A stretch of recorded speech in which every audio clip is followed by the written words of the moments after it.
एक लड़का जिसका पढ़ाई लिखाई में बिल्कुल भी मन नहीं लगता था और अगर डॉक्यूमेंट्स देखे जाएं तो सिर्फ 10वीं क्लास तक का ही ब्यौरा मिलेगा। उस लड़के के पिताजी एक टीचर थे और परिवार भी काफी बड़ा था। परिवार में 4 भाई बहन थे।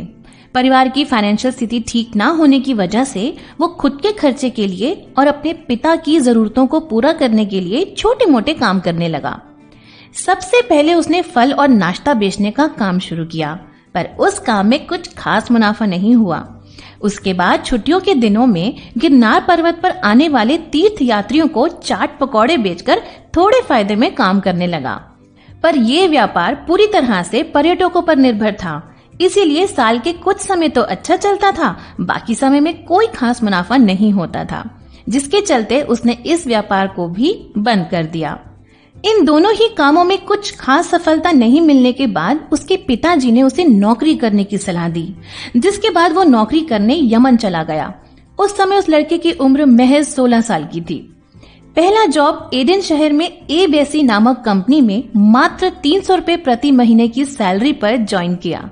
वहीं 2 साल बाद ए बेसी कंपनी शेल प्रोडक्ट्स की डिस्ट्रीब्यूटर बन गई और उसके बाद कंपनी ने उस लड़के का प्रमोशन किया और फिलिंग स्टेशन का मैनेजर अपॉइंट कर दिया।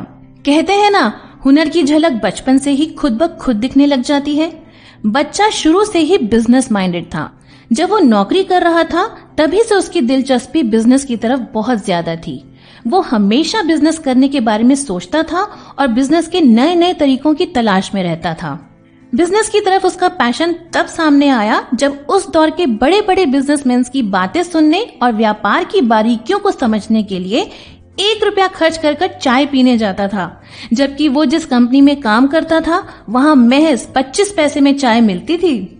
यमन से लौटने के बाद उसके पास ना तो कोई नौकरी थी और ना ही कारोबार शुरू करने के लिए कोई पूंजी। बाद में चचेरे भाई के साथ मिलकर पॉलिएस्टर धागे और मसालों के आयात निर्यात का काम शुरू किया। यही लड़का आगे चलकर धीरूभाई अंबानी के नाम से जाना गया। फिर कुछ समय बाद धीरूभाई अंबानी ने 15,000 रुपए के साथ रिलायंस कमर्शियल कॉरपोरेशन की शुरुआत मुंबई के नरसिम्हा स्ट्रीट पर एक छोटे से ऑफिस के साथ की और यहीं से रिलायंस कंपनी की शुरुआत हुई। इसके बाद उन्होंने खुद फैब्रिक बनाने वाले ब्रांड विमल को लॉन्च किया। रिलायंस कंपनी को लेकर धीरूभाई अंबानी स्टॉक मार्केट में आ गए। फिर रिलायंस के आईपीओ में कई सारे छोटे रिटेल निवेशकों ने भाग लिया। इसके बाद उन्होंने पेट्रोकेमिकल्स को भी बनाने का काम शुरू किया। कुछ सालों बाद टेलीकम्युनिकेशन, पावर, इस तरह के कई बिजनेस करने लगे। 2016 में भारत सरकार ने धीरूभाई अंबानी को मरणोपरांत पद्म विभूषण सम्मान से नवाजा था। धीरूभाई अंबानी, जिन्होंने बुलंदियों की ऊंचाइयों को छुआ, देश के अमीर लोगों में अपना नाम शुमार किया। आज उनके बेटे मुकेश अंबानी उन्हीं के नक्शे कदम पर चल रहे हैं और एशिया के अमीर लोगों में पहले स्थान पर हैं। 30 अप्रैल 2019 में मुकेश अंबानी का नेट वर्थ 3,85,300 करोड़ था। क्या आप कभी सोच सकते हैं कि एक इंसान जो पकौड़े बेचता था इतना बड़ा बिजनेसमैन बन सकता है?